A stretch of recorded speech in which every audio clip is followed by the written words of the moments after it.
We're reading the Tomer Devorah. We're on the fourth attribute, to the remnant of his inheritance.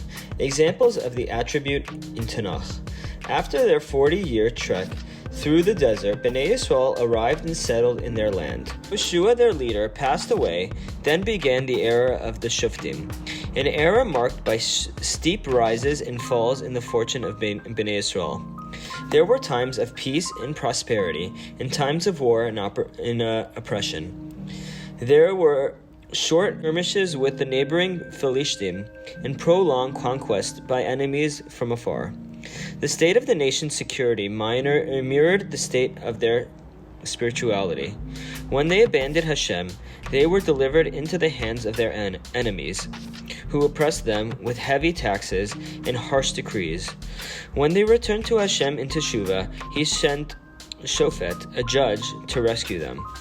The verse describes this period as follows: They were defiled by their deeds and went astray by their actions. Then Hashem became angry at his people, and he spurned his inheritance. He delivered them into the hand of the nations, and those who hated them ruled over them. Their enemies oppressed them, and they were subdued under their hand.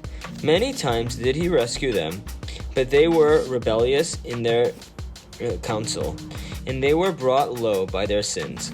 At one point, they became so steeped in idol worship that they worshipped 7 different idolatries that were prevalent among the neighboring Gentiles. Again, Hashem's anger flared against Yisrael, and he delivered them into the hands of the Philistine and the hands of Bnei Ammon. For 18 years, the tribes on the east of the Jordan River suffered heavy oppression, until finally the armies of Ammon passed over the Jordan to wage war and expand their rule. With the terror of conquest hanging over their heads, Bnei Yisrael remembered to return to Hashem and do teshuvah. We have sinned against you in abandoning our God and worshipping the Baalim. They cried out in prayer. This time Hashem was not so quick to come to their rescue. You cry out to me to rescue you from their hands after you have abandoned me and served gods of others. I will no longer rescue you. Go cry out to the gods you have chosen. Let them rescue you. He answered through a prophet. When Bnei Yisrael heard for the first time Hashem's refusal to rush to their aid, they finally understood the terrible depths to which they have fallen. Hashem, the God of Israel, had always stood beside them in all their rises and falls. Could it be that he had finally lost hope in them and abandoned them forever? The terror of thinking that they might be cut off from HaKadosh Baruch Hu once and for all, and that he would no longer come to their aid, struck them to the depths of their hearts. But Bnei Yisrael could not allow themselves to despair.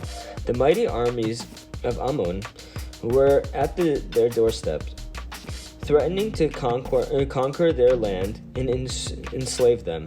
With no natural way of overcoming an army far mightier than their own, and they took the only recourse that was available and fled back to Hashem. Bnei Yisrael said to Hashem, "We have sinned. Do with us as is fitting in your eyes, but please save us this day." They returned to him in sincere and wholehearted teshuvah, destroyed their idols, and began once again to serve Hashem. Hashem saw Bnei Yisrael's plight and was overcome with mercy. The Navi then uses an unusual wording to describe Hashem's response. He was unable to endure the pain of Israel. Hashem had already informed them that it was too late to pray to him, and that this time he would not come to their aid.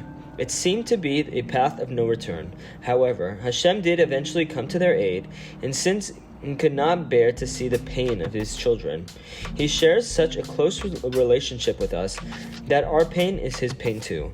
Unable to bear this pain, so to speak, he came to our rescue and sent Yiftach the Giladi to defeat our enemies.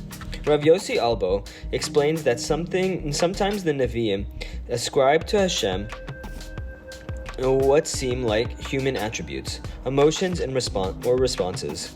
We well know that Hashem has no body and is therefore not subject to any of the boundaries of human emotion. Rather, the Navi describes Hashem's response in terms of our own feelings to help us understand it as best we can. In this case, Hashem described as being unable to endure the pain, so to speak. In his empathy with Bnei Yisrael's plight, therefore he rescued us even though we were undeserving. Hashem did not save us because it was the fair or just thing to do, or because we deserved his aid. He rescued us for his own sake, as if his pain for us was so great that he could not bear to leave us in distress. This is similar to the circumstances of our delivery from Egypt, of which the verse states, "I have seen the suffering of my people in Egypt. I have heard their cries from their oppressors, for I know their pain. I have come down to rescue them from the hands of Egypt." Thank you, and we'll continue tomorrow.